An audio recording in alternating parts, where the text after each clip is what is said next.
Hello, friends. If you're curious about the movie Furiosa, a Mad Max Saga, 2024, you're in the perfect place. Don't forget to give this video a quick like, it really helps us out. And if you're new here, hit subscribe to stay updated on all the latest movie deep dives. Let's jump right in. Out beyond the ruins of the old world, where the wind shrieks over endless sand and machines are stitched together with the bones of a lost civilization, a different kind of legend takes root. This is not the story of a hero born from privilege or destiny, but one carved from pain, defiance, and the relentless desire to reclaim what was stolen. Here, survival is not a triumph, it's an act of rebellion. And among the shattered echoes of what used to be, one woman rises, not because she wants to, but because the world gives her no other choice. The road back to life, to freedom, is brutal. It's not paved with glorious battles or neat victories. It's built from broken chains, from blood slicked across scorched earth, from the stubborn refusal to let the powerful have the final say. This story thrusts us back into the furious, chaotic world we thought we knew, but from a new, more intimate vantage point. Here, the world isn't just ending. It's ended. And what's left is the desperate scramble for control over the scraps. At the center of it all is a girl ripped from innocence far too early, her fate decided by men who mistake cruelty for strength. Her journey begins not with a sword or a roar, but with silence, the stunned, aching silence of someone whose world has been burned down to ashes. And from those ashes, she will forge something terrible and magnificent. The story hurtles forward with the roar of engines and the shriek of rusted metal, but underneath the madness is a beating heart, one that refuses to be crushed. Our young warrior grows up amidst scavengers and tyrants, learning quickly that kindness is a currency too expensive to spend lightly. She watches, listens, learns. She knows that escape is not enough. She must shape herself into a weapon sharp enough to cut through the chains that bind not just her, but everyone shackled to this wasteland. The battlegrounds are not just the endless dunes or the shattered remains of ancient cities. They are the corridors of power where deals are struck with blood instead of words. They are the hidden corners of fortresses built from rust and madness. They are the human heart, where survival sometimes demands the sacrifice of innocence. And in this unforgiving world, alliances are as dangerous as enemies. Every promise is a blade hidden behind a smile. Key figures emerge from the dust like gods of a fallen pantheon. There's the warlord who thinks domination is destiny, his every breath dripping with cruelty disguised as order. There's the queen without a crown, ruling over ruins with the desperate ferocity of someone who knows the price of weakness. And somewhere in the swirling chaos, there's a quiet, patient force gathering strength, a movement of the forgotten, the broken, the lost, waiting for someone, anyone, to light a match that will burn it all down. The story doesn't unfold in neat chapters. It explodes in furious bursts, a desperate escape across a sea of sand, a betrayal carved deeper than any wound, a stolen moment of peace that shatters before it can even take root. It races through battles where the line between human and beast blurs, where loyalty is measured in spilled blood, and where hope, though battered and starved, refuses to die. Along the way, there are glimpses of what was lost, whispers of green lands that once fed generations, now reduced to myth. Children who should have grown up laughing under open skies, instead learning to scavenge bullets and gasoline before they even know how to spell their own names. Elders who cling to faded memories like lifelines, telling stories to keep madness at bay. And yet, amidst the wreckage, moments of unbearable beauty bloom.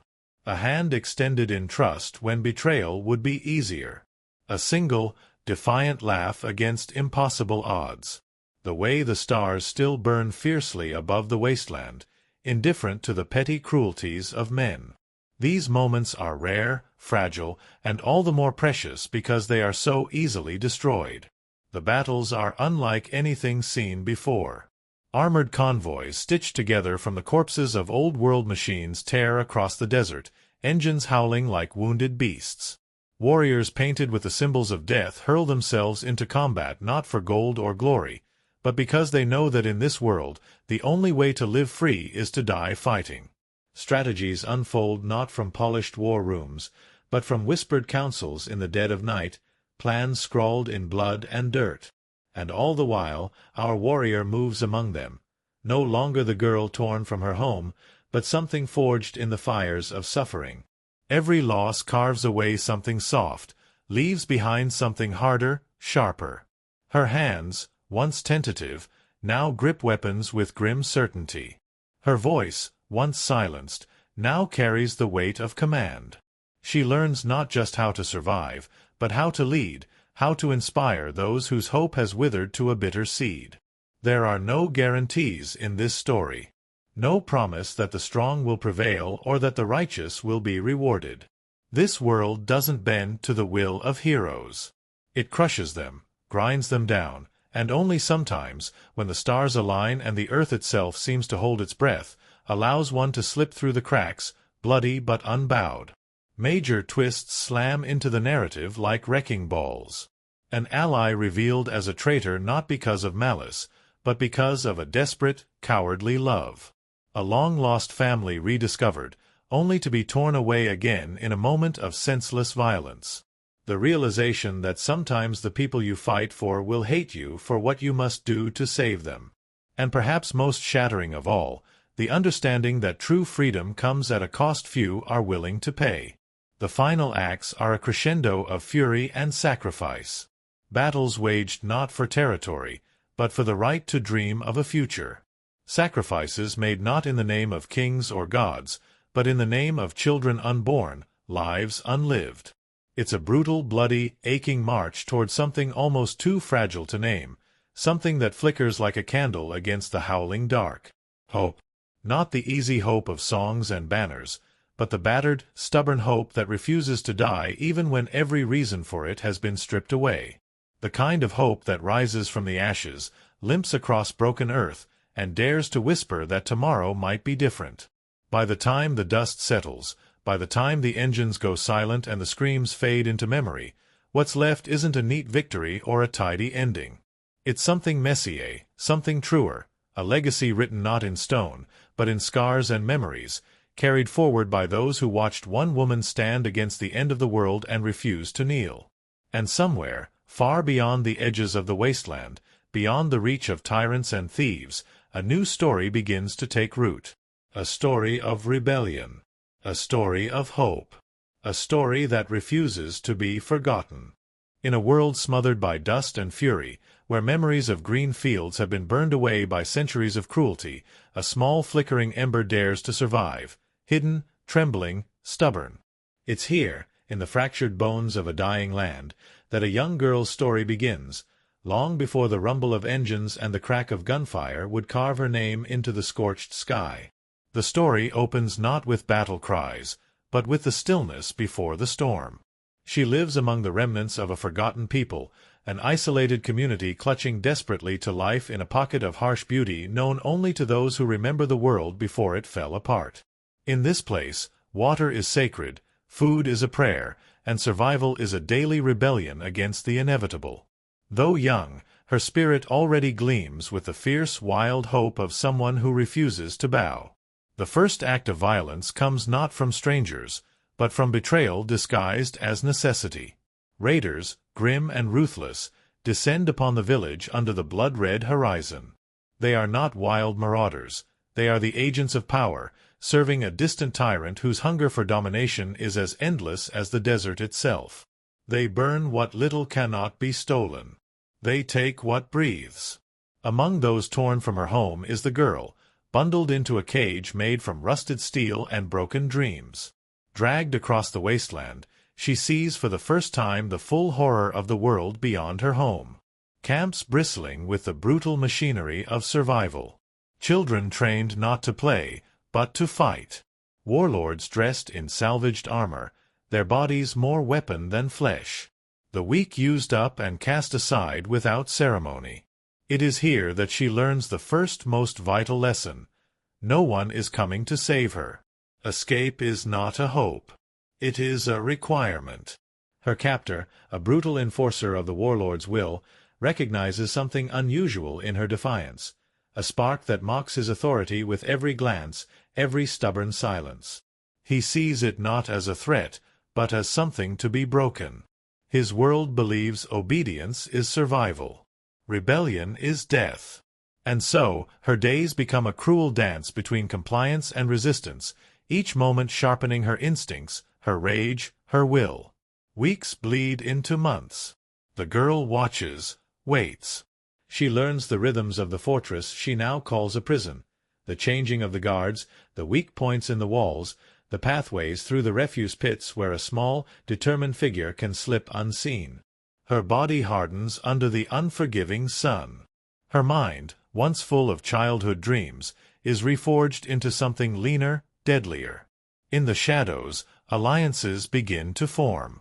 Not all who serve the warlord do so willingly. Among the oppressed, whispers travel faster than bullets. Whispers of a resistance. Of a place beyond the salt flats where life, real life, with rivers and trees and sky unclogged by smoke, might still exist.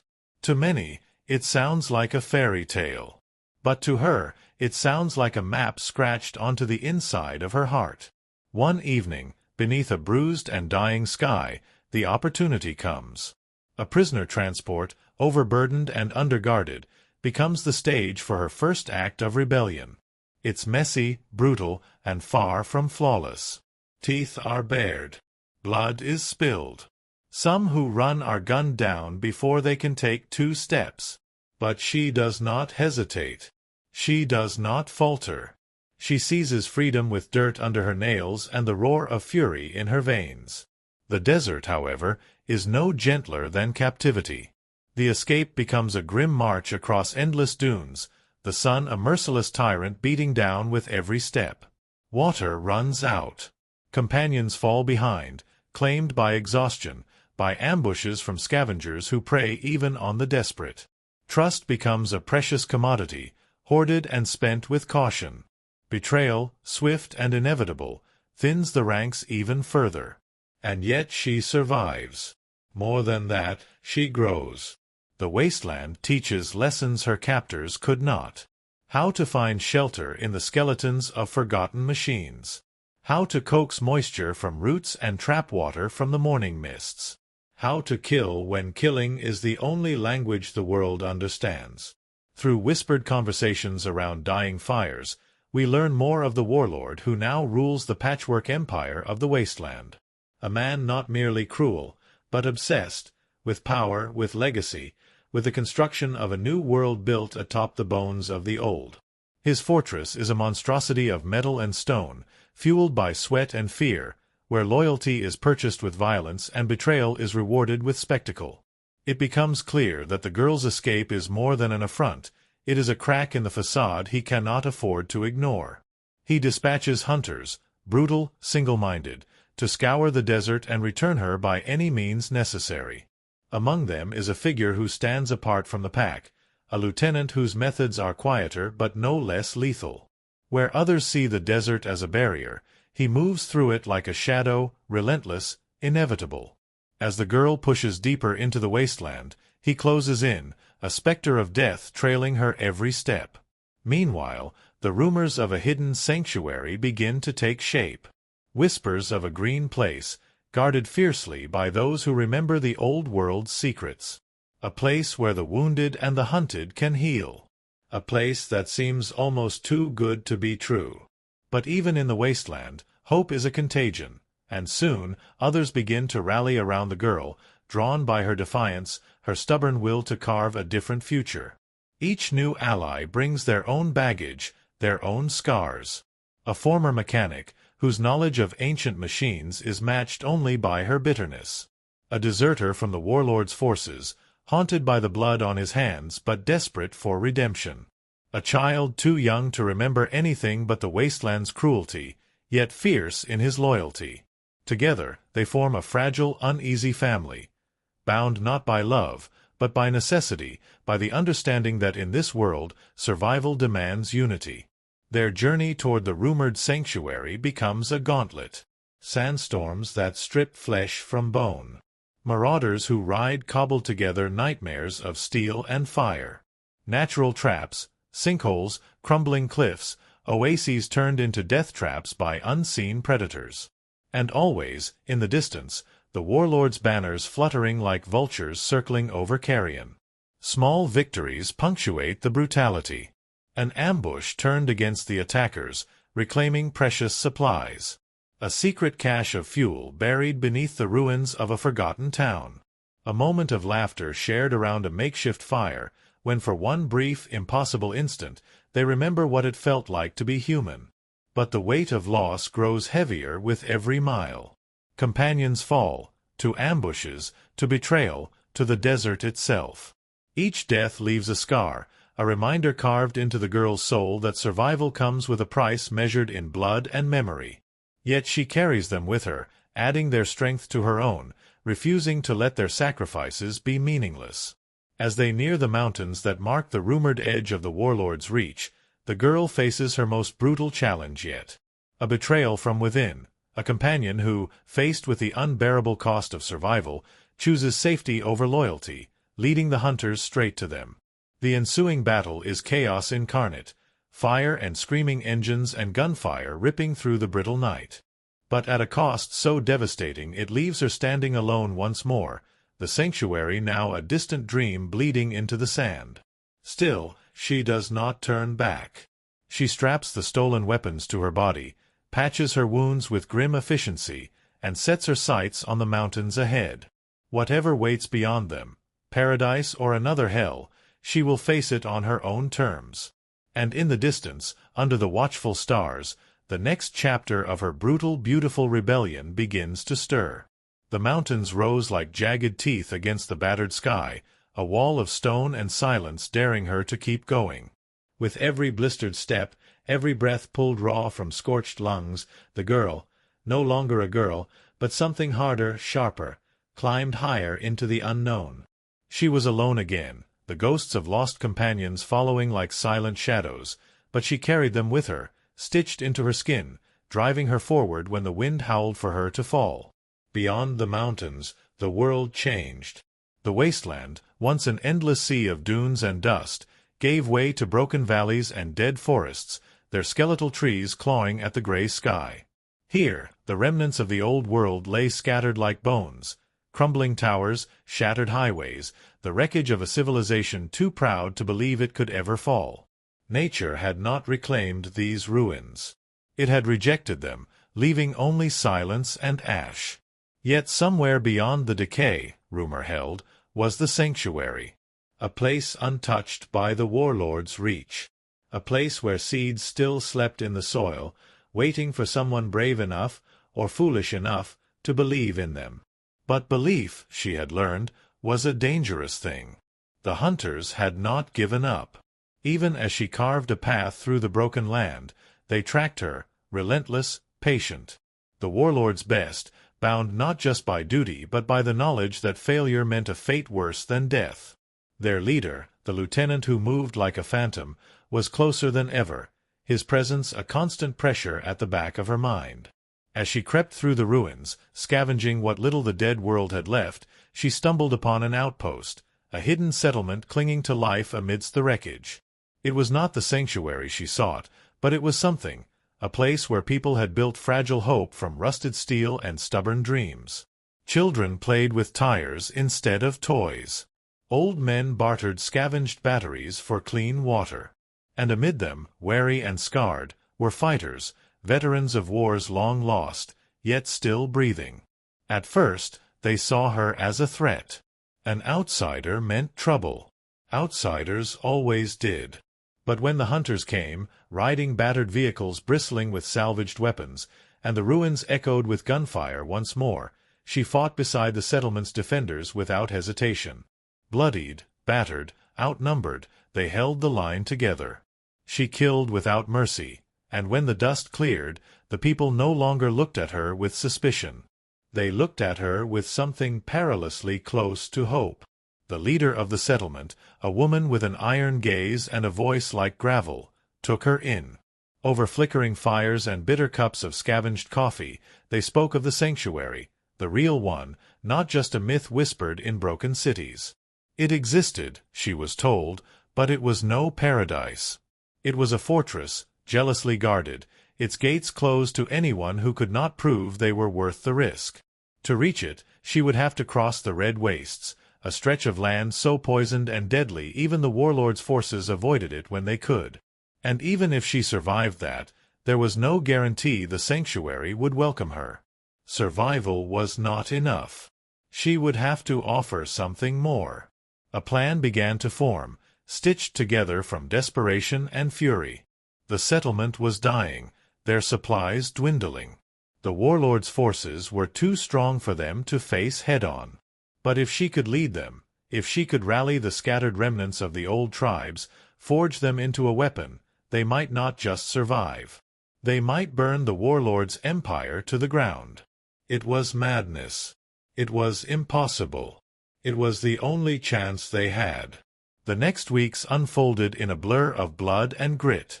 She moved like a phantom through the wasteland, gathering those the warlord had cast aside. Broken soldiers, disillusioned mechanics, scavengers who dreamed of something better. She spoke not of victory, but of vengeance. Not of a perfect future, but of the right to choose their own deaths instead of living as slaves. Slowly, painfully, the army grew. Makeshift weapons were fashioned from scrap. Vehicles were armored with desperation and rage. Old grudges were set aside, at least for now, in the name of a cause bigger than survival. And at the center of it all, she stood, not as a savior, but as a symbol. Proof that even in a world built on ruin, something fierce and unbreakable could still rise. The warlord, sensing the threat, responded with ferocity. His hunters struck first, ambushing her fledgling army on the edges of the Red Wastes. The battle was chaos incarnate, engines roaring, sandstorms swallowing screams, blood soaking into the poisoned earth. Friends fell. Enemies too. The girl fought like a creature born from the wasteland itself, every blow driven by memory, by rage, by a love so deep it could only be called fury. In the end, they won. Barely. But the cost was staggering. Half the army lay dead or dying. Supplies were nearly gone. Spirits, once burning bright, flickered dangerously low. And looming ahead were the wastes themselves, a sea of cracked, blood-red earth that devoured the unwary without a sound. Crossing the wastes was less a journey than a crucifixion. The sun blistered skin from bone. The poisoned wind tore at lungs. Vehicles broke down one by one, abandoned like gravestones in the shifting sands. Hallucinations danced on the horizon, mocking them with visions of lost homes, lost loved ones. Through it all, she led them forward, step by agonizing step. One night, as they camped under a sky gone mad with swirling ash clouds, the lieutenant found them. There was no grand ambush, no screaming charge. Just a quiet, clinical assault, snipers picking off stragglers, traps turning the ground itself against them. In the chaos, she and the lieutenant finally faced each other, no longer shadows stalking one another, but flesh and blood and fury. Their battle was brutal, intimate. No words were wasted. Each blow spoke for them, of hatred, of respect, of the knowledge that in another life perhaps they would have been allies. In the end, she emerged victorious, but barely, her body broken, her spirit frayed to its last desperate thread. The lieutenant's dying words haunted her, "You're just like him. You think you're different, but you'll become him too." The sanctuary, when they finally reached it, was not what they expected. High walls, armed guards, suspicion sharpened into cruelty. Those within had survived by becoming something hard, something that trusted nothing and no one. They offered no warm welcome, no eager embrace. The survivors from the army were given a choice: lay down their weapons, surrender their pasts, and be reborn as something new, or be turned away, left to wander until death claimed them. She refused both. Standing before the leaders of the sanctuary, she made a different offer, a trade. Knowledge of the warlord's weakness, the location of his hidden fuel reserves, the routes his supply caravans traveled, in exchange for sanctuary for her people. Reluctantly, grudgingly, they agreed. The final assault on the warlord's fortress was a nightmare symphony. Armored vehicles screaming across salt flats. Explosions painting the sky in colors of death. Warriors who had once been scavengers now fighting with the ferocity of those who know this is their one and only chance. The warlord himself met them at the gates, a towering figure of brutality and charisma. His final confrontation with the girl, now a woman forged from every drop of blood spilled on this broken world, was less a battle than a reckoning. Words were few. Promises of mercy were laughed at. And when it was over, when the warlord lay broken at her feet, there was no cheer, no triumphant roar. Just a silence so profound it seemed to stretch across the entire wasteland. In the aftermath, she did not seize the throne. She did not become a queen of ashes. Instead, she helped her people rebuild, not an empire, but a home. A place where seeds could be planted. Where children might one day grow up knowing something other than fear. The final shot of her is not one of conquest, but of quiet defiance. Standing atop a broken tower, looking out across a land still scarred, still dangerous, but still, somehow, alive. And somewhere deep in the earth, unseen but undeniable, something stirs, something new, something fragile, something furious and beautiful all at once. Hope. In a story forged from blood and fire, where hope is a currency so rare it almost seems mythical, it is the characters who anchor the chaos. They are not simply players on a stage torn by sandstorms and battle cries. They are the raw, beating heart of a world determined to forget kindness. Their evolution is not marked by grand speeches or sweeping victories, but by every scar, every choice to stand and fight when surrender would be so much easier. At the center of it all stands one figure, battered, burning, but unbroken. The girl we meet in the beginning is not a warrior. She is a child of hidden valleys and whispered dreams, born into a fragile world barely clinging to life. Her early days are filled with simple acts of resistance, the kind that go unnoticed by tyrants but forge steel in the spirit. Gathering food where there is none. Protecting those weaker than herself. Listening closely when the elders speak of what once was. She carries these small acts inside her, seeds buried deep, long before she knows she will need them to survive. Her first transformation is not physical. It is emotional. When the raiders tear her from her home, the first thing they try to steal is not her freedom, but her sense of belonging, her tether to anything outside of pain. They try to hollow her out, to turn her into another cog in the warlord's brutal machinery. But they fail. Every act of cruelty, every attempt to break her will, only hammers her heart into a sharper blade. She learns to mask her hatred behind silence, to channel her fear into observation, to memorize every weakness, every crack in the walls of her prison. She becomes, in these early moments, something rare, a survivor who does not forget why she must survive. Her journey across the wasteland further hardens her, but never calcifies her soul. At first, her choices are reactive, driven by instinct. Run. Hide. Fight if cornered. But as the desert strips away everything, comfort, companionship, illusions, a deeper resolve takes root. She begins to move not out of fear, but out of intent.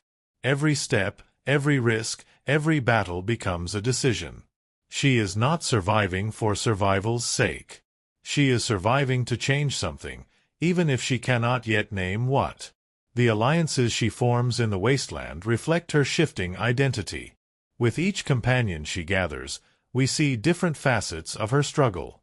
The mechanic teaches her pragmatism, that idealism alone will not keep a machine running, nor a body alive.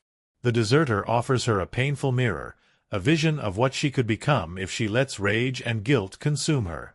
The child, innocent yet fierce, reminds her of the stakes, of what could be reclaimed if they dare enough to fight. Yet even as she builds these fragile bonds, she keeps a part of herself locked away. Trust, for her, is a currency more precious than water. She gives it slowly, and even then, never completely. She has seen too much betrayal to believe in unconditional loyalty. Every relationship is tinged with the unspoken knowledge that survival may one day demand hard choices. That to save the many, she may have to sacrifice the few. Her most significant relationship, though, is with the lieutenant. The warlord's hunter is not merely an antagonist. He is a reflection of the path she might walk if she abandons her humanity entirely. He is cunning without mercy, efficient without empathy. He sees survival not as a battle worth fighting, but as the only measure of worth. His pursuit of her is almost reverent, not hatred, but a kind of grim respect. In their final confrontation, when they are stripped of all pretense, it becomes clear they are two sides of the same coin. Both forged by brutality. Both brilliant tacticians. Both capable of staggering cruelty in service of a cause. The difference is not in their strength, but in their choices. Where he chooses domination, she chooses liberation. Where he sees people as assets or threats, she still sees them as something more. Flawed. Fragile. Worth saving. Even when the cost is unbearable. The warlord himself is less a man than a force of nature. Charismatic, monstrous, and brilliant, he embodies the wasteland's worst truths. That power is survival, and survival is absolute. His cruelty is not mindless. It is methodical, almost philosophical. He believes the world ended because weakness was allowed to fester, and he is determined to build a new one where only the strong endure. Yet even he is not immune to fear. The girl terrifies him, not because of her strength, but because of what she represents. Possibility. Rebellion. Change. Forces that, once unleashed, cannot be controlled by any fortress, any army. His desperate attempts to recapture her, to crush her spark before it can ignite a revolution, are not acts of omnipotence. They are acts of terror. Secondary characters add texture and resonance to the story's brutal core. The mechanic, with her grease-stained hands and bitter laugh, embodies survival through adaptation. She teaches the girl that fighting isn't always about fists and bullets. Sometimes it's about knowing which part of a dying engine can be salvaged, which scrap of hope can be welded into a weapon. The deserter, haunted and hollow, shows the cost of losing one's moral compass. His allegiance to the girl is not born of loyalty, but of desperate self-redemption. Every time he saves her, every time he stands between her and death, he is trying to claw back a piece of the soul he surrendered long ago. The child, fierce and stubborn beyond his years, serves as a living reminder of what they are fighting for. Not just survival, but the right to build something better. His questions, his laughter, his stubborn belief that things can change, cut through the cynicism like a blade. When others falter, it is often his small, defiant acts that reignite their will to fight. As the story hurtles toward its climax, the girl's transformation reaches its final, brutal phase. She stops running. She stops hiding. She steps into the role the wasteland has tried so hard to beat out of her. Not a queen or a savior, but a symbol. A torchbearer. Someone willing to lead, not because she desires power, but because she knows that without leadership, hope will wither and die. Yet leadership comes at a cost. Every choice she makes, every life she gambles, leaves a mark. She carries the weight of the fallen on her shoulders, not as shame, but as a promise. To remember. To honor. To build a world where their sacrifices mean something. Her final confrontation with the warlord is not just physical. It is philosophical. A clash of visions for what the world could be. His vision is brutal, efficient, devoid of compassion. Hers is messy, fragile, painfully human. And when she defeats him, it is not with overwhelming strength, but with the quiet, stubborn refusal to accept that brutality is the only way forward. In the aftermath, she rejects the temptation to seize power for herself. She knows the danger of becoming the thing she fought to destroy. Instead, she chooses to plant the seeds of a different future, one where communities govern themselves, where strength is measured not by domination, but by the ability to protect and nurture. Her story closes not with a coronation, but with a quiet moment of rebuilding. A hand extended to a frightened child. A wall mended with scavenged stone. A seed buried in poisoned soil, daring to hope for rain. In the end, the characters are not defined by their victories or their failures. They are defined by their choices.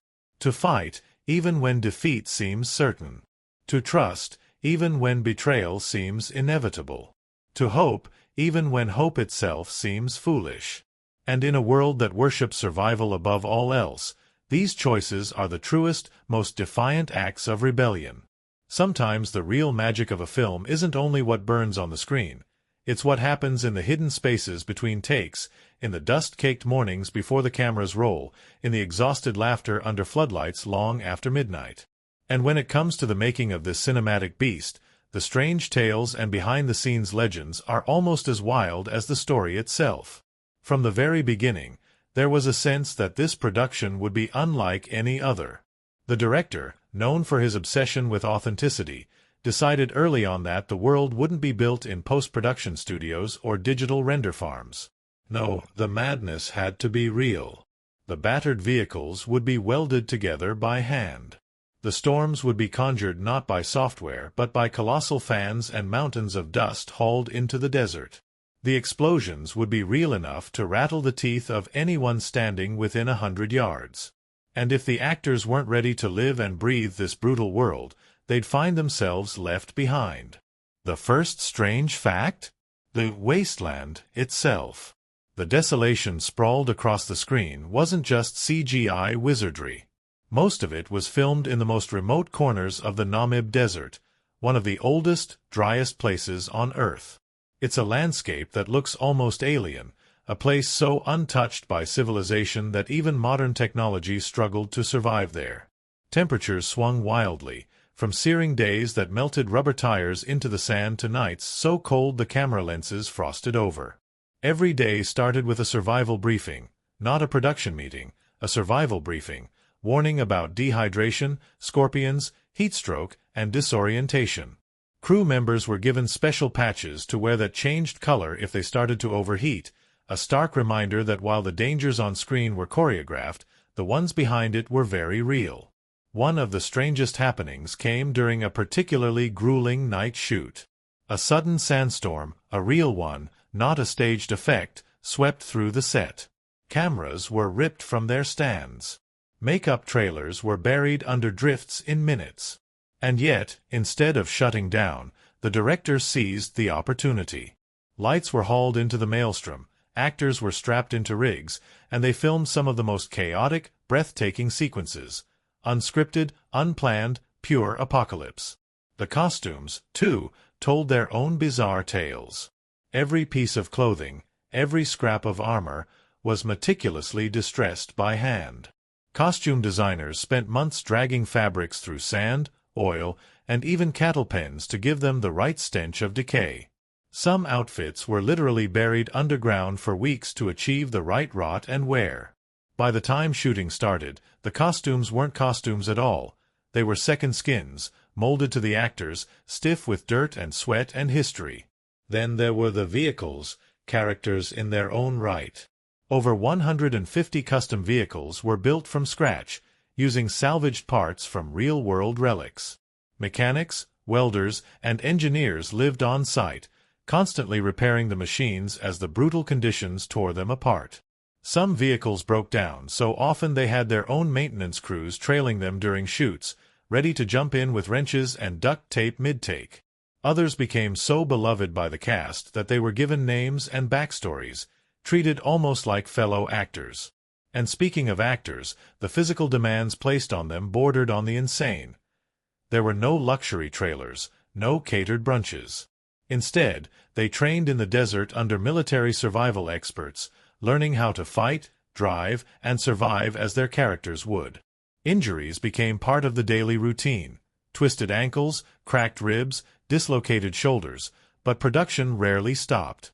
The unofficial motto was grim but honest: unless you're bleeding, keep rolling. One of the most surreal moments during filming involved the lead actress, the one who embodied the young warrior at the story's heart.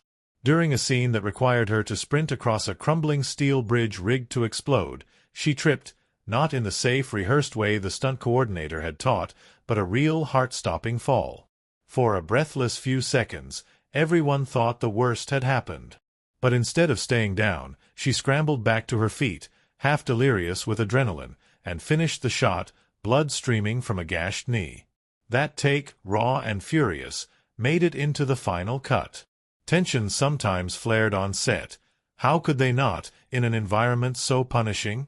There were reports of actors refusing to speak to each other outside of character, partly to preserve the raw animosity required by the script, partly because exhaustion stripped away any pretense of politeness.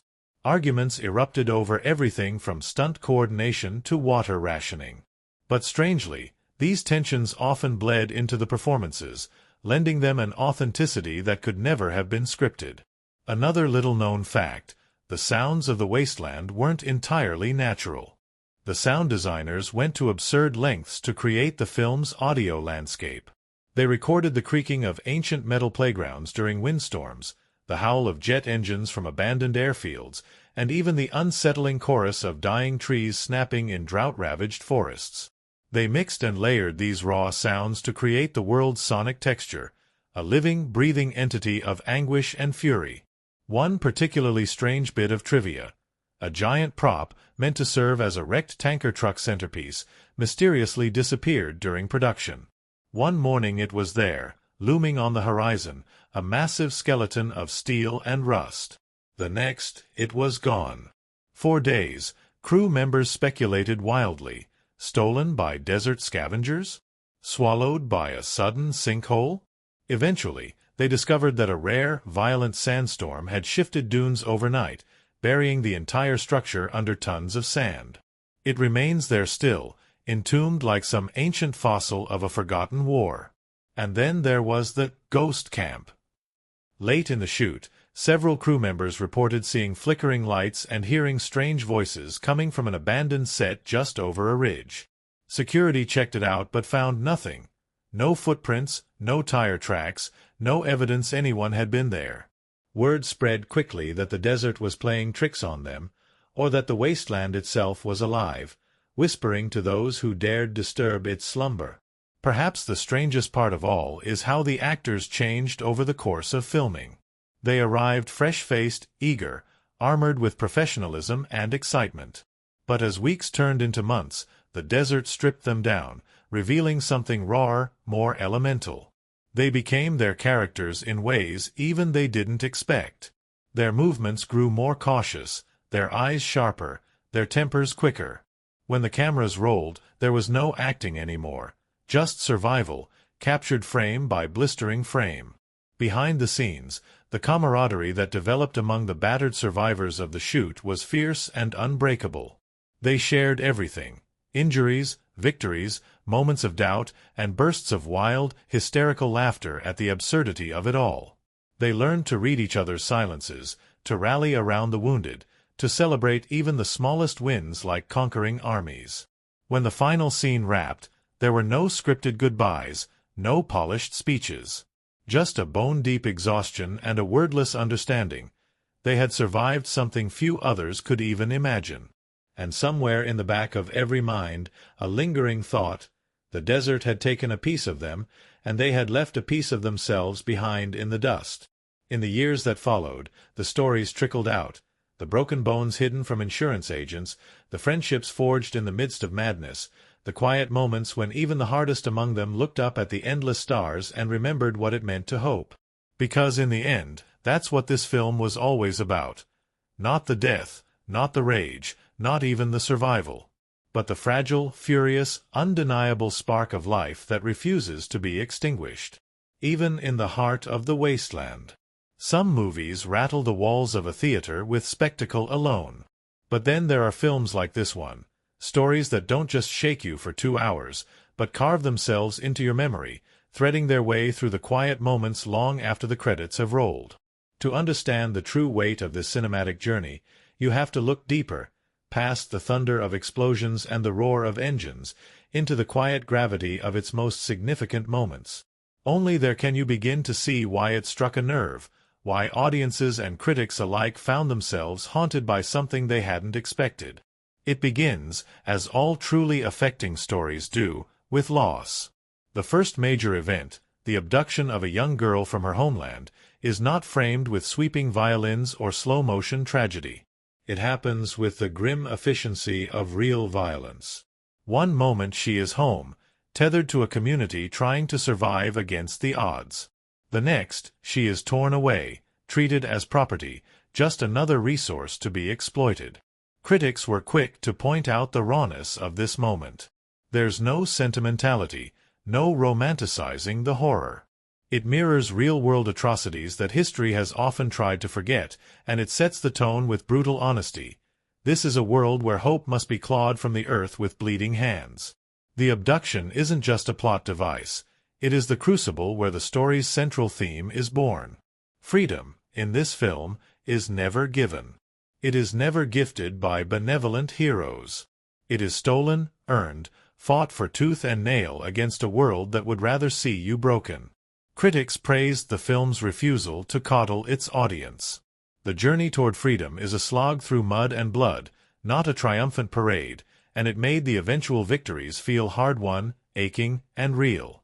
The escape across the wasteland marks another seismic shift. Here, the narrative widens its lens, revealing not just one girl's fight, but the collective rot of a society cannibalizing itself. Every abandoned settlement, every sun-bleached skeleton, whispers the same message. This world did not collapse from a single cataclysm. It decayed slowly, rotted from the inside by greed, cruelty, and indifference.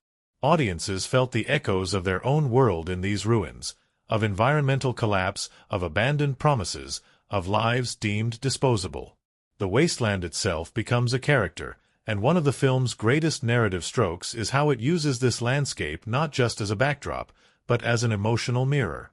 When the girl is defiant, the desert is stormy and violent, almost seeming to rally around her fury. When she despairs, the landscape turns flat and lifeless, a crushing weight. This technique, subtle yet constant, deepened the film's resonance. Critics noted that the environment was never just setting. It was a living, breathing reflection of the inner struggles playing out beneath the hardened faces and bloody knuckles. A critical turning point, her first major alliance, also drew significant attention. Forming bonds in the wasteland isn't treated as noble or easy. It's transactional, filled with suspicion and bitterness. But over time, these alliances harden into something more, something akin to found family. Critics praised how the film handled this evolution with patience and nuance. There are no sudden, tearful revelations. Loyalty is built not through grand gestures, but through shared suffering. Through small, quiet choices to stay and fight alongside someone rather than abandon them. Perhaps the most striking moment, and the one that critics universally highlighted, was the betrayal from within her own ranks.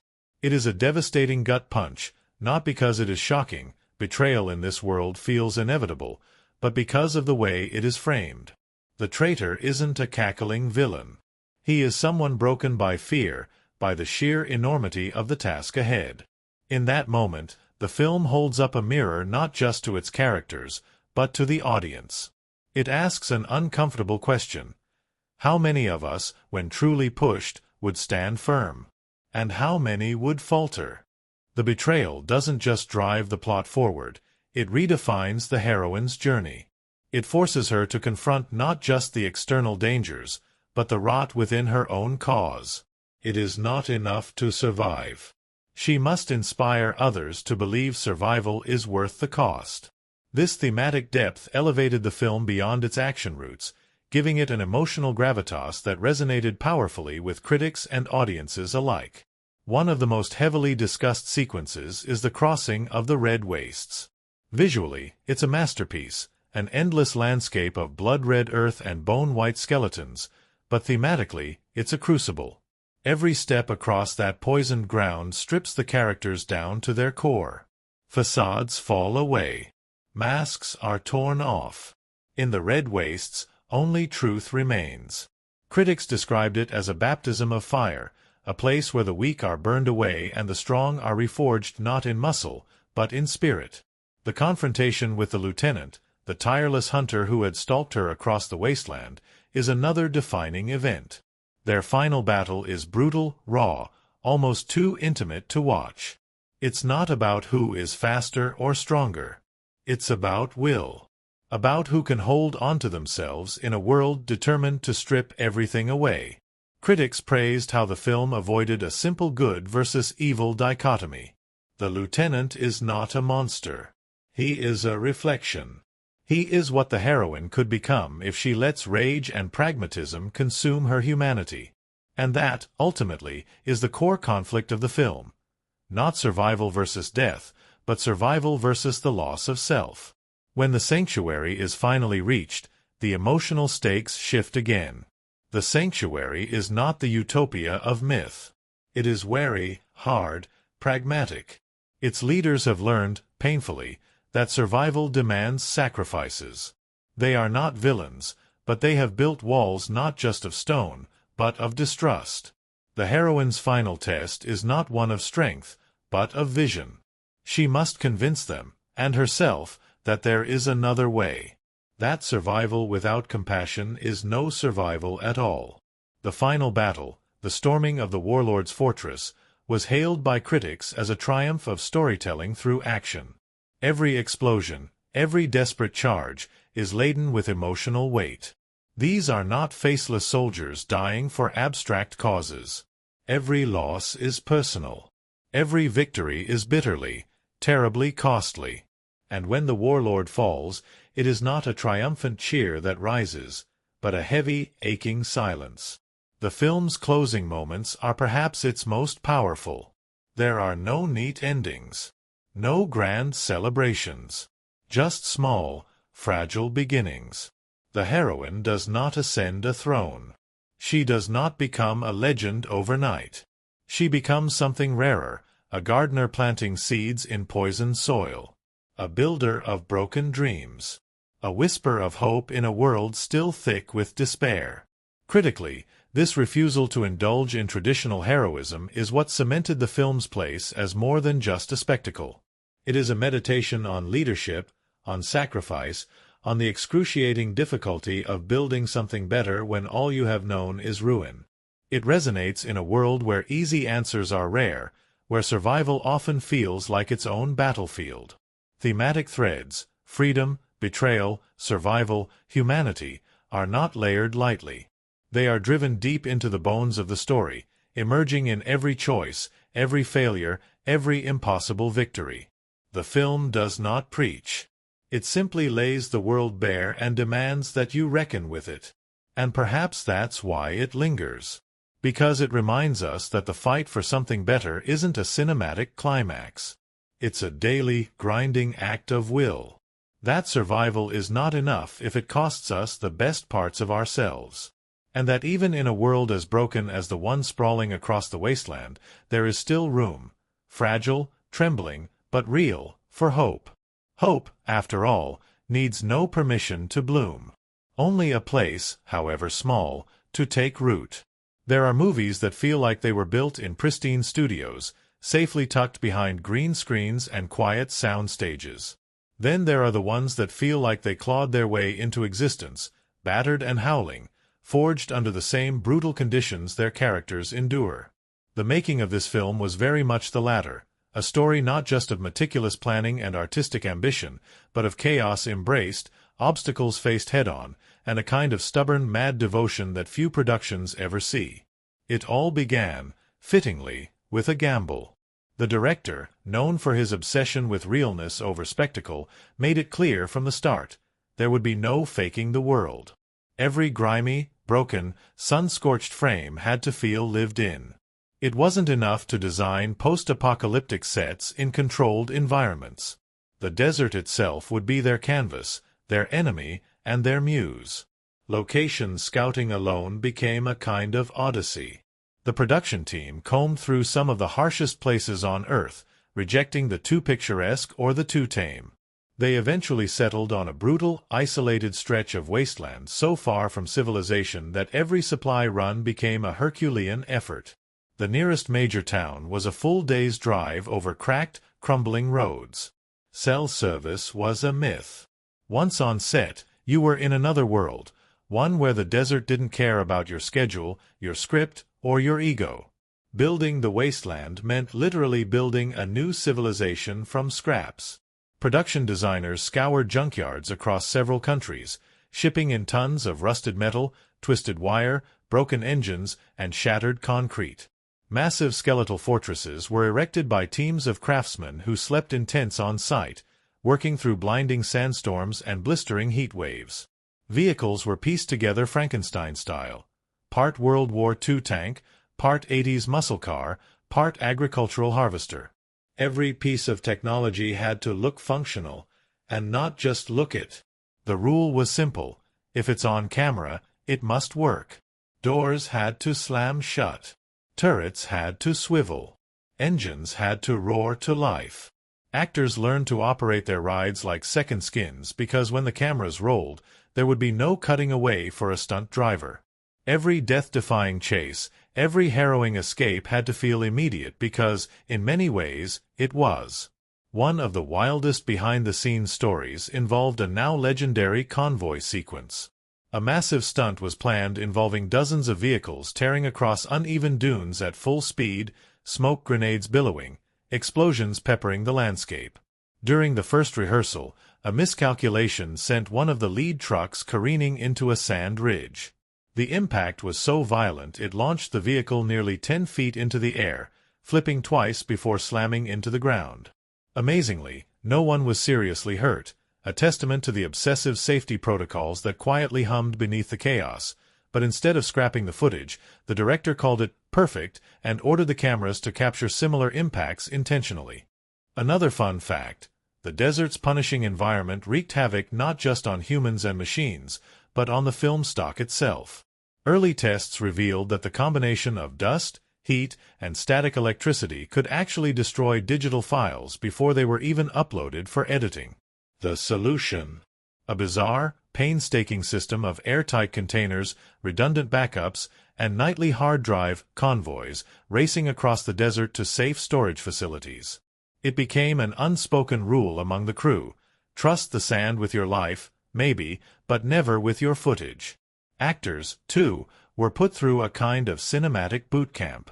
The heroine's transformation from a frightened girl to a hardened warrior couldn't just be acted, it had to be lived.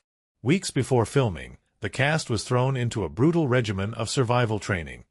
Living outdoors, building fires without matches, hunting for food, even learning basic field medicine. Trainers included former military operatives, indigenous survival experts, and stunt coordinators with decades of experience in high-risk filmmaking. One unforgettable exercise involved dropping the lead actors in small groups into isolated patches of desert with minimal supplies. Just enough water, no food, and a compass with one instruction: find your way back to base. Those experiences bled into the performances, giving the characters a ragged authenticity that no amount of rehearsal could fake. Costume design became its own battlefield. Every outfit had to tell a story, of lost civilizations, of scavenged survival, of identities forged from necessity. The costume department experimented with countless materials: burned leather, oxidized metals, torn canvas, until they found the right blend of ruggedness and despair. They even devised a special sweat aging process, where costumes were worn by crew members doing manual labor for days to achieve the right grime and wear patterns. Perhaps the strangest production challenge came from an unexpected source: the local wildlife. The desert, though seemingly barren, teemed with creatures: snakes, scorpions, giant beetles, none of whom cared about filming schedules. Several scenes had to be halted because a particularly stubborn lizard decided to sun itself in the middle of a critical shot.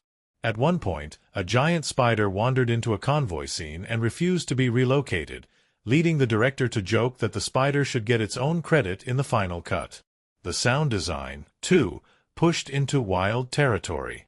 Rather than relying solely on studio effects, sound teams fanned out into the desert with handheld recorders, capturing the eerie moans of wind against hollowed-out metal, the low rumble of shifting sands, the crackling of heat-baked rocks splitting in the sun.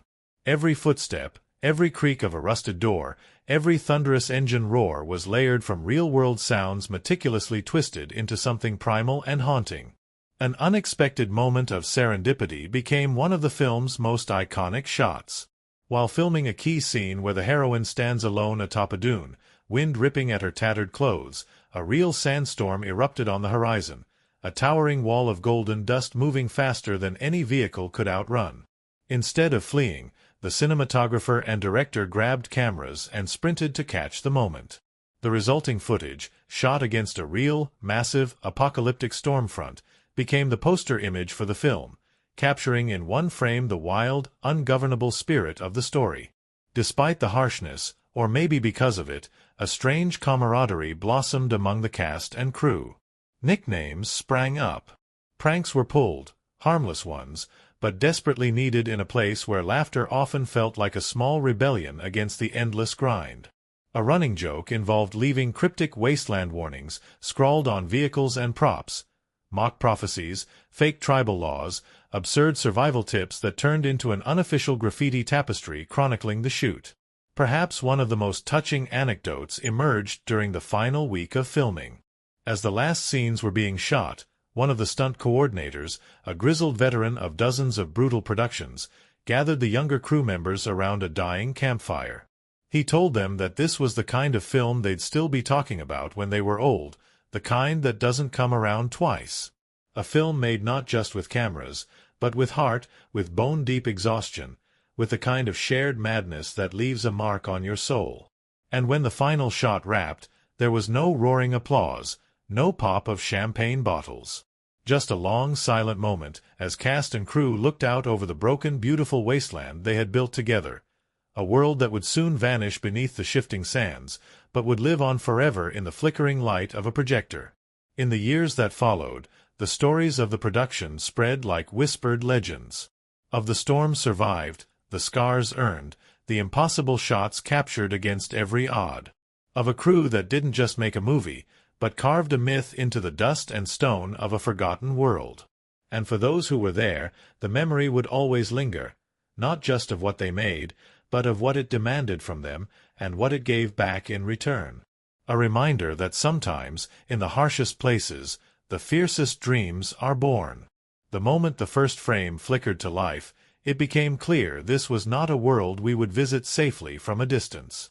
This was a world we would be thrown into head first, gasping against the dust, clawing at the heat, feeling the sting of every shattered bone and broken dream. The setting wasn't just a backdrop. It was a living, breathing force, as much a character as any warrior, villain, or lost soul struggling to survive. It was unforgiving. It was magnificent. And it was utterly, devastatingly real. The vast wasteland stretched farther than the eye could see, endless dunes of golden-brown sand rippling under the merciless sun. It was a sea without water, an ocean of dry death where every footprint disappeared within minutes, swallowed by shifting tides of dust. And yet, it was beautiful. Terrible, yes, but also strangely sacred, a place where life clung to the earth with a kind of furious grace. Every choice about the setting was deliberate, each landscape telling its own fractured piece of the story. The skeletal remains of ancient cities, half buried under centuries of storms, spoke of a civilization that had once dared to challenge nature and lost spectacularly. Skyscrapers bent at impossible angles, rusted highways dangling like spiderwebs in the endless void. The world wasn't destroyed by a single cataclysm. No, this was the slow death of 1,000 small apocalypses, each one leaving a scar that never healed. And that decay wasn't just shown, it was felt. The cinematography embraced it fully, wielding the camera like a survivor staggering through the wreckage rather than an omniscient observer. Low, jittery shots crawled alongside desperate feet running over broken stone. Wide, panoramic sweeps captured the terrifying smallness of humans against a land that did not even notice them. The sky was filmed in pale, sickly hues, not the pure blue of forgotten times, but a washed-out canvas of muted yellows and grays, oppressive and endless. When the story moved into the fortresses of the warlords, the visual language shifted sharply. Gone were the natural dunes and open expanses. Here, towering walls of rusted steel and salvaged concrete pressed inward, claustrophobic and suffocating. The production design turned these strongholds into nightmares of industrial decay, rooms lit by flickering bulbs barely clinging to life, corridors slick with oil and blood, every surface a patchwork of scavenged parts. Every corner seemed to whisper of deals made in darkness, of lives traded for fuel or food. Color played an unspoken but vital role. In the desert, colors were stripped back to their brutal essentials, blinding whites, scorched browns, bone grays. In contrast, inside the strongholds, color bled back in toxic, feverish bursts, rust-red banners snapping in the wind, sickly green shadows pooling in corners, the occasional jarring flash of blood staining the ground. This use of color wasn't accidental. It mirrored the characters' own journeys. The desert reduced them to their rawest selves, while the warlord's domain corrupted them, staining their choices in hues of madness. One of the most striking visual elements was the way the film used verticality, or rather, the lack of it. The open desert was flat, endless, merciless. Characters could see for miles, and be seen in turn. There was no hiding, no safe corner to retreat into. Every decision, every mistake, played out under the vast, judging eye of the sun. When characters finally encountered canyons, cliffs, and crumbling skyscrapers, it brought a new tension. Battles fought not just on the ground, but in dizzying, crumbling heights, every movement a gamble against gravity itself. Lighting choices sharpened the mood even further. Natural light dominated the outdoor scenes, blinding and merciless at midday, long and desperate during the endless sunsets. No artificial beauty softened the frame. Faces were lined with sweat and grime, shadows lengthened into something monstrous as the sun dipped toward the horizon. Night sequences were filmed with a brutal honesty, barely visible in places, lit only by the dying glow of fires or the cold stab of moonlight. It wasn't designed to flatter the actors. It was designed to bury the audience in the same choking darkness the characters endured. Sound, too, became a part of the setting. The howling wind was a constant companion, sometimes a low moan like a grieving ghost, sometimes a savage roar that drowned out dialogue and gunfire alike. Footsteps crunched over salt-crusted earth. Engines rumbled and sputtered like wounded beasts. When battles erupted, the soundscape didn't polish or embellish the chaos. It wallowed in it, the messy, clanging, gut-wrenching cacophony of bodies and machines slamming together in a dance of survival. Within the story's quieter moments, rare and precious, the filmmakers leaned into stillness. The camera would settle, almost reluctantly, allowing scenes to breathe. A child poking through rubble, uncovering a scrap of color from the old world. A woman standing alone atop a dune, the world stretched out before her like a graveyard. These moments, filmed with aching slowness and minimal dialogue, allowed the weight of the setting to crash down on the characters, and on the audience. One of the most haunting locations was the Red Wastes. A landscape unlike any other, the wastes were a hellscape of cracked, blood-red clay and shattered bones. Filming here required unique techniques, drone shots that swept impossibly low, gliding like vultures over broken ground. Heat distortions were captured without filters, the air itself seeming to ripple and twist like a living thing. Actors were deliberately isolated within the frame, tiny figures against the overwhelming, hostile emptiness. It was a stark reminder. In this world, nature was not a backdrop. It was an antagonist. Even inside the supposed safety of the sanctuary, the hidden fortress toward which so many of the story's desperate souls struggled, the atmosphere never let up. Yes, there were structures intact. Yes, there was water and food. But the cinematography captured the cracks beneath the surface. Stark lighting revealed the distrust etched into every face. Wide shots emphasized the fortress's precariousness, a single stronghold in an ocean of ruin, always one mistake away from falling into the abyss. Practical effects further enhanced the immersion. Every battered vehicle, every piece of armor, every gutted outpost was real. CGI was used sparingly, reserved for amplifying what had already been built by hand. This decision grounded the story in tangible reality, making even the most fantastical elements feel possible, if grimly so. Even the makeup and costume design were woven into the setting's emotional fabric. Faces were cracked and blistered from endless sun exposure. Clothing was a patchwork of salvaged materials: canvas, leather, twisted metal, worn not for fashion but for survival. Every stain, every tear told a story of a battle fought, a storm weathered, a hard choice made. It wasn't pretty. It wasn't meant to be. It was a testament to lives lived one heartbeat at a time. Throughout the film, visual motifs recurred like ghostly echoes. The endless road stretching toward an unseen horizon. The silhouettes of scavengers picking through ruins like crows over a carcass. The rising sun, less a symbol of hope and more a brutal reminder that another day must be survived. These repeated images seared themselves into the viewer's mind, layering the narrative with a subconscious rhythm of despair, endurance, and the fragile flicker of defiance.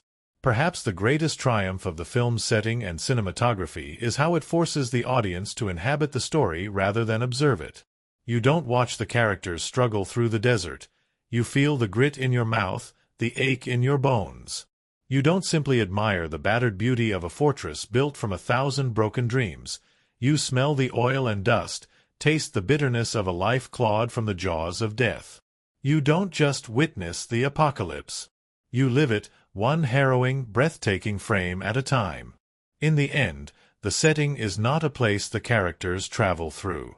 It is a crucible that reshapes them. It strips away illusions, burns off the last remnants of innocence, and forges something new and terrible and beautiful in its place. It reminds them, and us, that survival is not about defeating the world. It's about refusing to let the world defeat you. And when the final shot fades and the vast, broken landscape falls into silence, you realize that the story, brutal and magnificent, was never just about battles and survival. It was about carving meaning into a world that no longer cares. It was about building something out of nothing. It was about daring, even in the face of overwhelming desolation, to believe that life, stubborn, defiant, ragged life, will always find a way to rise again. Behind every frame of a film that sears itself into the collective memory, there's a hidden tapestry of sweat, laughter, mistakes, triumphs, and sometimes even madness. What we see on screen may be polished and pristine in its chaos, but what happened behind the scenes was a wild, untamed journey all its own, one just as thrilling, just as filled with heartbreak and hope as the story it set out to tell. The production was, from the very beginning, an experiment in endurance. The director had a vision that wouldn't be compromised. Authenticity, rawness, a tactile sense of reality that would make audiences taste the dust and feel every scrape against broken concrete. To get there, he threw away the comfortable trappings of big-budget filmmaking. There would be no sprawling green screens, no safe studio simulations of the wasteland. They would take their cameras, their actors, their dreams, and march into the desert. At first, spirits were high. The cast and crew joked about glamping in the apocalypse, as convoys of battered trucks carried set pieces, generators, and supplies into the remote wilderness. Camps sprang up around the main shooting locations, tents staked down in rocky soil, portable kitchens assembling what meals they could out of meager rations. It felt almost like summer camp at the end of the world. Sunburns were badges of honor. Dust became part of everyone's wardrobe. But it didn't take long for the desert to remind everyone who was really in charge. Temperatures routinely soared past 110 degrees. Equipment overheated and broke down. Delicate camera lenses were clogged with microscopic grains of sand. At one point, a sudden sandstorm buried a significant portion of the main set, forcing the crew to spend 2 days digging vehicles and props out by hand. It was grueling, frustrating work, and yet there was an energy to it, a strange, stubborn camaraderie that only grew stronger with every setback. One of the first running jokes on set revolved around the Prophets of Doom. These were a group of local guides and desert experts hired to help navigate the treacherous landscape. Grizzled, sun-scorched veterans of 1,000 desert crossings, they delighted in telling increasingly apocalyptic stories about things that could go wrong. Sinkholes, flash floods, scorpion swarms. The prophet's daily warnings became both a source of genuine concern and a beloved source of black humor among the cast and crew. Each morning someone would start the day with a somber recitation.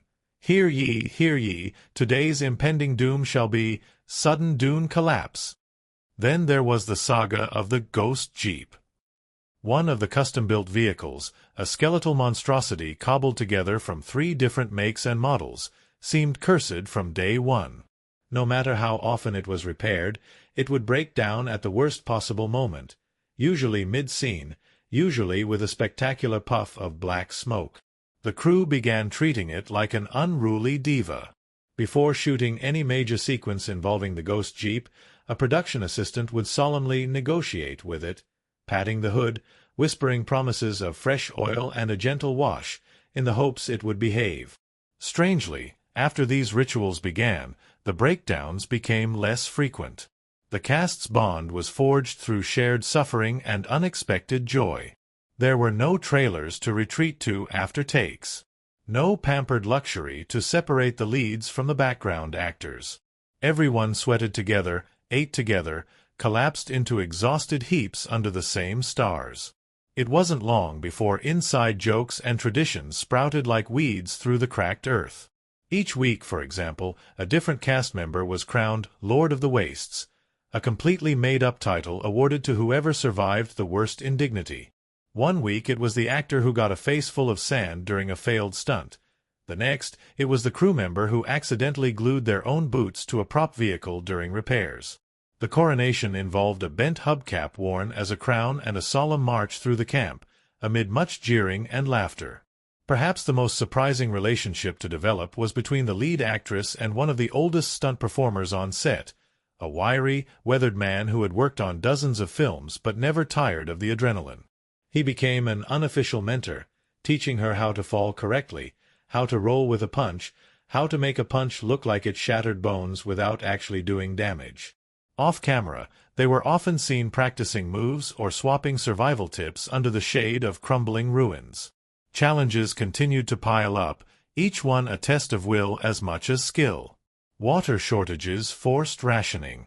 Illness swept through the camp at one point, a brutal flu that left half the crew coughing and feverish under their dust-caked sleeping bags. But somehow, the production adapted. Teams doubled up to cover missing hands. Actors pulled triple duty, helping wrangle props or haul equipment when needed. It wasn't about ego anymore. It was about getting through the day, getting the shot, keeping the dream alive. One particularly brutal night shoot almost broke them. The scene required choreographing a complex chase through a maze of abandoned buildings, with practical explosions rigged to go off at precise intervals. Everything that could go wrong did. Explosions misfired. Vehicles stalled. Actors missed their marks in the blinding smoke. Tempers frayed. Voices rose. For a tense, terrible moment, it seemed like the whole thing might collapse. And then, somehow, it didn't. A rallying cry from the director, hoarse, furious, pleading, snapped everyone back into focus. Exhausted actors shook off their frustrations. Crew members scrambled into place. Cameras rolled again. And this time it worked. The scene unfolded in a glorious, chaotic ballet of fire and grit and desperation that stunned even the most jaded among them. When the take was finally called, the set erupted into exhausted cheers and bone-crushing hugs. Amidst all the grueling work, there were moments of unexpected beauty. One evening, after wrapping earlier than expected, the entire cast and crew gathered around a makeshift screen, a patched-up bedsheet strung between 2 ruined vehicles, to watch dailies under the stars. They sat in the sand, passing around battered cans of beer, watching themselves flicker across the screen, larger than life yet so heartbreakingly human. There were tears that night, though no one spoke of them. It wasn't just about pride in what they were making. It was about surviving it together. Animals, too, became part of the strange tapestry of the production. A stray desert dog, ragged and half-wild, adopted the camp early on. Dubbed Rusty by popular vote, he became a mascot of sorts, lounging near the food tents, accompanying scouting parties, even sneaking into the background of several scenes, much to the post-production team's delight and frustration. When shooting wrapped, one of the producers adopted Rusty officially, taking him home as the ultimate souvenir from a world built on dust and dreams. The final days of filming were bittersweet. There was joy in finishing, in knowing they had created something raw and unforgettable. But there was also grief, a sense of leaving behind not just a set, but a second life. The desert, for all its cruelty, had become a strange, savage kind of home. In the end, when the last shot was captured, when the last prop was loaded onto the last truck, the crew gathered for one last ceremony. There were no formal speeches. Just the old stuntman, raising a battered can of beer toward the dying sun and saying, "We bled for it. We burned for it. We made it ours." And somewhere in that vast emptiness, it felt as if the wasteland itself nodded in grim approval. For in those months of struggle and creation, a simple truth had been proven over and over. Sometimes the most powerful stories are not the ones you set out to tell. They are the ones that rise, unbidden and unstoppable, from the dust and fire you dared to walk through together.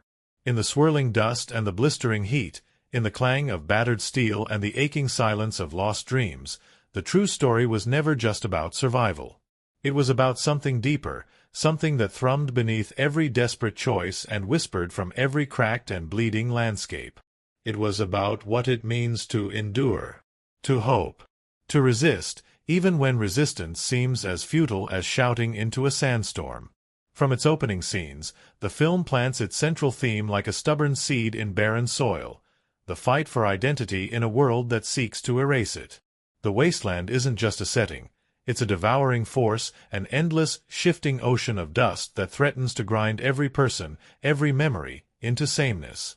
Faces are masked with dirt, names are forgotten, and the past becomes a luxury no one can afford to carry.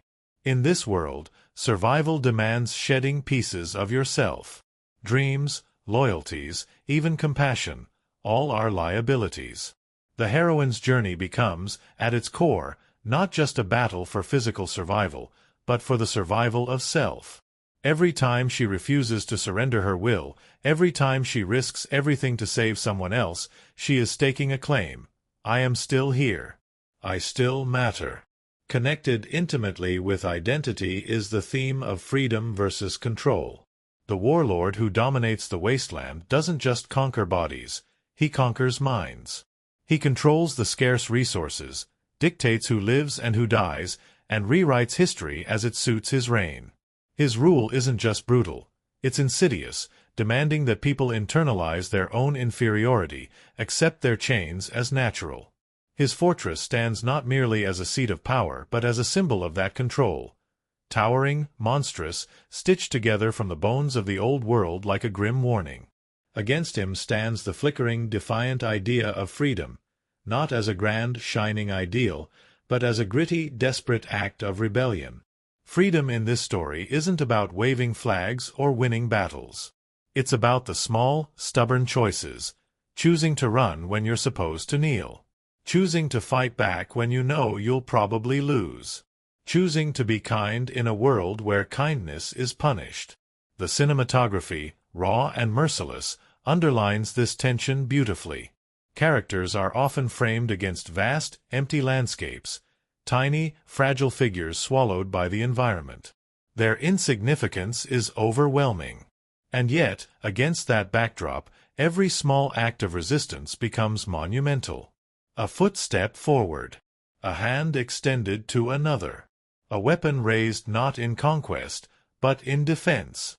These tiny rebellions become acts of cosmic importance in a universe that seems determined to forget they ever existed. Another deep current running through the story is the cost of survival. This is not a world where survival is its own reward.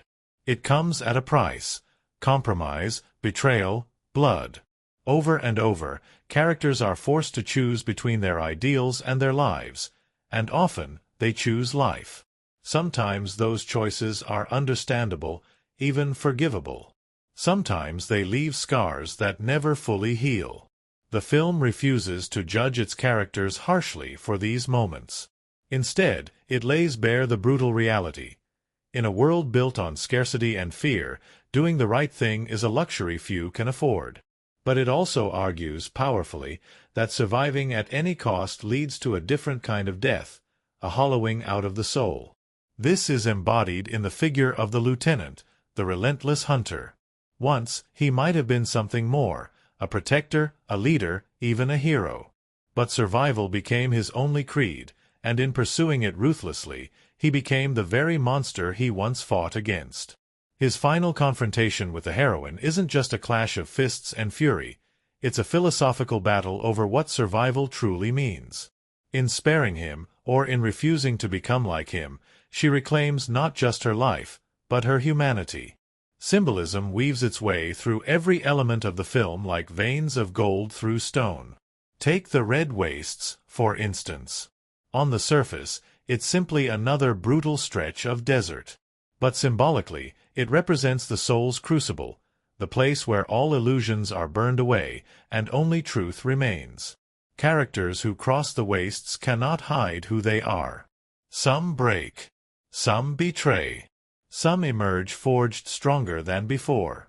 In surviving the wastes, the heroine proves not just her physical toughness, but her unbreakable spirit. Water, too, becomes a symbol of more than mere survival. In a land where every drop is a treasure, water represents hope, memory, and renewal. It's no accident that the sanctuary rumored beyond the desert is always described in terms of water: rivers, rain, green fields.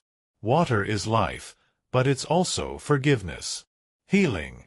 A future that isn't simply another repetition of the wasteland's endless violence. The battered vehicles the characters ride and fight over also carry layered meaning. These machines, cobbled together from the wreckage of a lost world, symbolize resilience. They shouldn't work. They are broken, ugly, inefficient. And yet they endure, just as the characters do. They move forward, refusing to be abandoned, even when every mile is a battle against entropy. Another potent symbol is the seeds. Late in the film, tucked into a quiet, easily overlooked moment, the heroine discovers a small, battered pouch of seeds, relics of the old world, preserved against all odds. It's a simple thing, easily dismissed. But it carries an immense weight. Seeds are potential. They are stubborn hope made tangible. They are the future, waiting patiently for someone brave enough to plant them, even in poisoned soil. The seeds become a silent promise that the heroine carries with her, even when everything else is stripped away. Perhaps the most devastating symbol, though, is the sun. Always overhead. Always merciless. Always watching. The sun is the wasteland's silent tyrant, burning away weakness, punishing any lapse in vigilance. It is beautiful, in its own savage way, but it is also utterly indifferent. Under that unblinking gaze, human struggles seem both pitiful and heroic. Every act of kindness, every bond formed, every hope clung to becomes an act of rebellion against the inevitability of erasure. In the final act, when the heroine faces the choice to seize power or step away, the film crystallizes its central question. Is it enough simply to survive? Or must we build something worth surviving for? Her choice, to refuse the throne, to rebuild instead, resonates because it is so rare in a world addicted to conquest. She chooses creation over domination, community over control, a life where freedom is shared, not hoarded. And in that choice, the film argues that true power isn't the ability to rule others.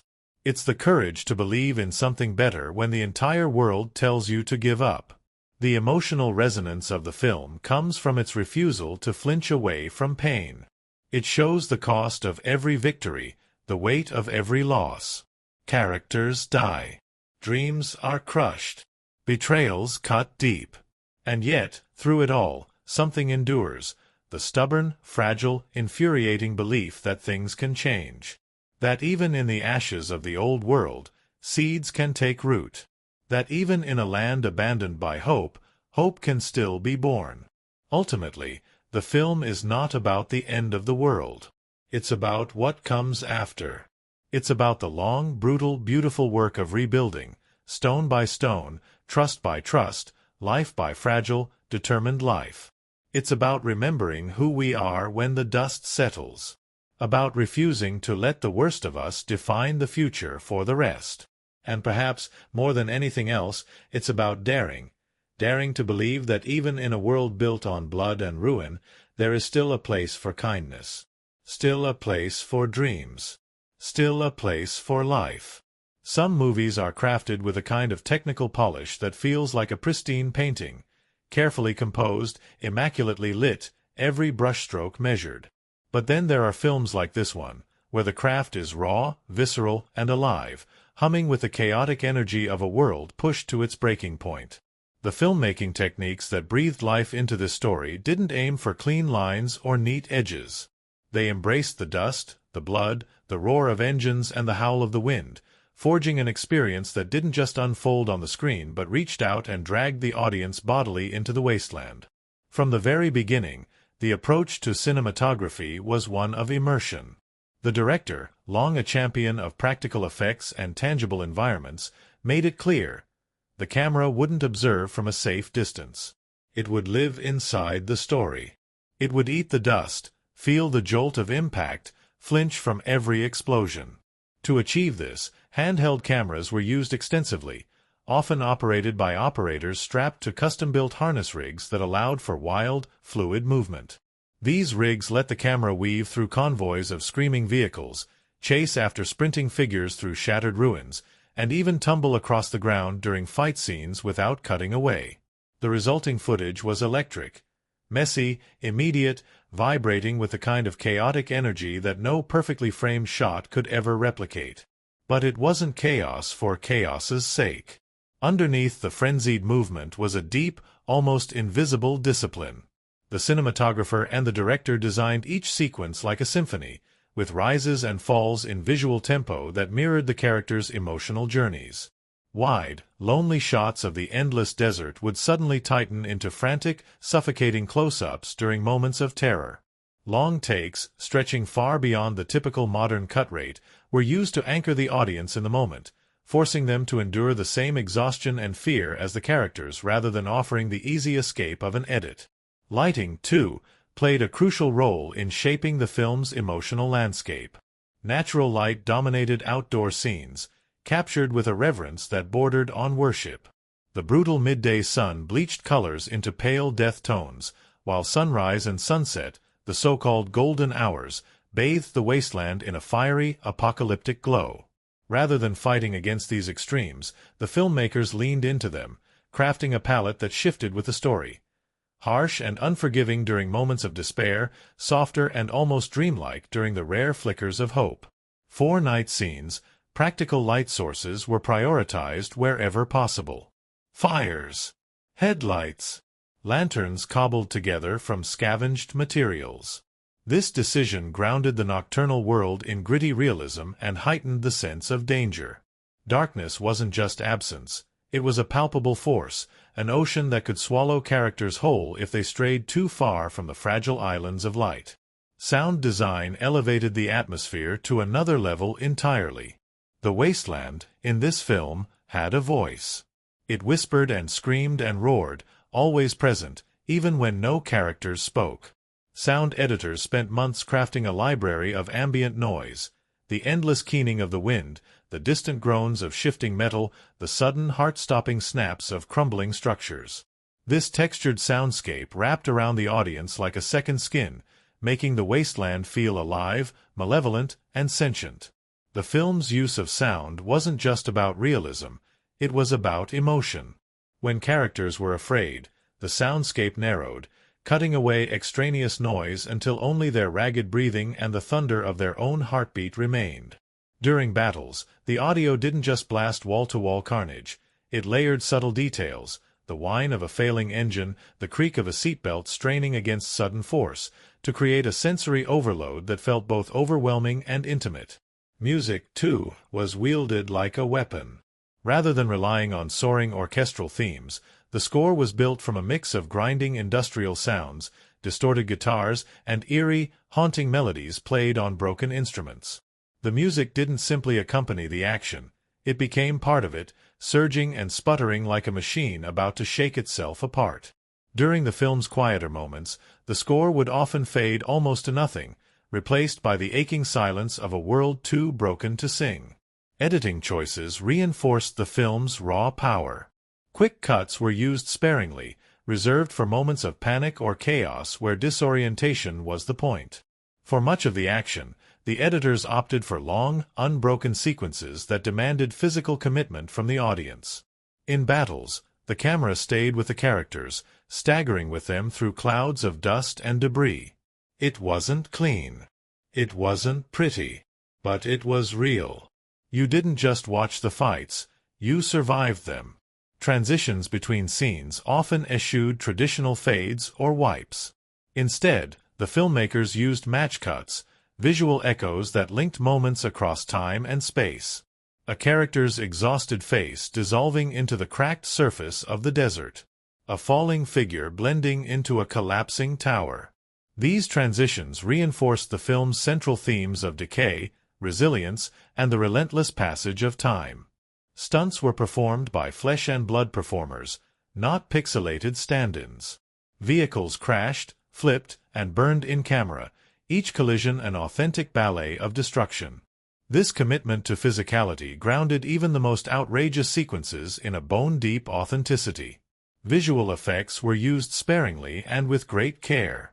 Rather than creating entire digital landscapes, the VFX team enhanced practical locations, extending the horizon here, adding a crumbling city skyline there, filling the skies with the omnipresent haze of dust and smoke. The goal was never to impress the audience with digital wizardry. It was to trick them into forgetting they were watching a film at all.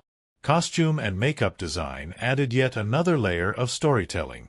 Every scar, every sweat-stained piece of clothing, every rusted piece of armor told a silent story. Wardrobe choices were dictated not by style, but by survival. What would protect against the sun? What would be scavenged after a battle? Makeup artists developed techniques to realistically age characters with sun damage, dehydration, and exhaustion, ensuring that even in close-up, nothing broke the illusion of a life lived on the edge. All of these techniques converged to create a film that didn't just tell a story, it immersed the audience inside it. You didn't watch the wasteland. You entered it. You didn't sympathize with the heroine's exhaustion. You felt it burning in your own muscles. You didn't marvel at the ruins of civilization. You wandered through them, tasting the ash in the back of your throat. And audiences responded. Despite its bleakness, despite its refusal to offer easy victories or polished heroes, the film became a box office phenomenon. Word of mouth carried it like wildfire. People who had never set foot in a desert felt the sun on their faces, the sand in their lungs. They staggered out of theaters blinking and breathless, as if they too had crossed the red wastes and survived. Critics hailed it as a triumph of immersive storytelling. Awards buzzed around the performances, the cinematography, the sound design. Film schools dissected its techniques in breathless lectures. Directors and screenwriters cited it as a touchstone, a reminder that blockbuster spectacle didn't have to come at the expense of emotional truth. And through it all, the core lesson remained clear. Great filmmaking isn't about perfection. It's about commitment. It's about building a world so vivid, so relentless, so alive that for a few precious hours, we forget we are safe in our seats. We forget we are merely watching. And we become, heart and soul, part of the story. It's one thing to build a world of dust and ruin, to shape landscapes from the bones of the earth and let the winds howl across empty cities. But without souls to inhabit that world, without faces etched by struggle, voices trembling with defiance, it would have all crumbled into nothingness. This film did not simply find a cast, it found warriors. It found survivors. And together, through sweat, sacrifice, and a kind of shared madness, they didn't just act their parts, they lived them. From the earliest days of casting, it was clear that something different was happening. The auditions weren't held in the usual sterile conference rooms. Instead, actors were dragged through grueling physical trials, obstacle courses under the blistering sun, improvisational scenes staged in abandoned factories, weeks of survival workshops where scripts were forbidden and instincts ruled. The director didn't want performers who could fake exhaustion or fear. He wanted people who would carry real dust under their fingernails, real hunger in their eyes. At the heart of it all stood the lead actress, the soul of the story. She wasn't the obvious choice at first glance. She didn't fit the mold of the traditional action hero.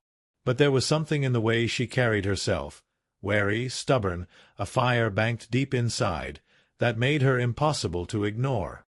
During her final audition, when asked to improvise a scene of desperate escape, she didn't scream or plead. She ran hard through set debris, over cracked concrete, scraping her hands raw without hesitation. When she stumbled, she didn't break character. She got up, blood dripping from her palm, and kept going. From that moment, everyone knew she wasn't pretending to survive. She meant it. In interviews after the film's release, she spoke candidly about the brutal training regime the cast endured. How the stunt team taught them not just how to fight, but how to fall over and over, until bruises became second skin. How dehydration became a daily challenge. How wearing heavy, battered costumes under the pitiless sun tested their limits far beyond what any dialogue rehearsal ever could. She laughed about it, years later. Talked about the time she fainted mid-scene and woke up to the director grinning at her, saying, "Perfect. Let's do it again, but stay conscious this time." Yet underneath the jokes, it was clear the experience had left a mark. It had stripped away layers of artifice, leaving something raw and honest behind, a performance that throbbed with real pain, real hope. Opposite her stood the actor playing the relentless lieutenant, the shadow who chased her across the sands. Known primarily for more polished urbane roles, he shocked everyone when he stepped into the character's broken, brutal skin with terrifying ease. Interviews revealed that he immersed himself completely in the mindset of survival at all costs. He spent weeks isolated in the desert before filming, living out of a rusted van, eating what he could hunt or scavenge. He wanted to understand the loneliness of a man who had nothing left but his own ruthless will. Castmates spoke of how he stayed in character between takes, staring silently at the horizon, avoiding eye contact, exuding a quiet menace that unsettled even the veteran crew members. Yet when the cameras stopped rolling for good, he was the first to embrace his fellow actors, the first to raise a battered canteen in salute, the first to laugh at how absurdly far they'd all come. Supporting actors brought their own fierce brilliance to the wasteland. The wiry, grease-smeared mechanic who patched together life from ruins. The cynical deserter whose haunted eyes betrayed a lifetime of regrets. The fearless child whose small, stubborn defiance became the emotional heartbeat of the film. Each actor was handpicked not for their resume, but for the intangible sense that they belonged to this broken world. Each interview told a similar story, of being pushed beyond what they thought they could endure, and finding, in that crucible, something truer than they had ever touched before. The chemistry among the cast didn't come from bonding exercises or forced camaraderie.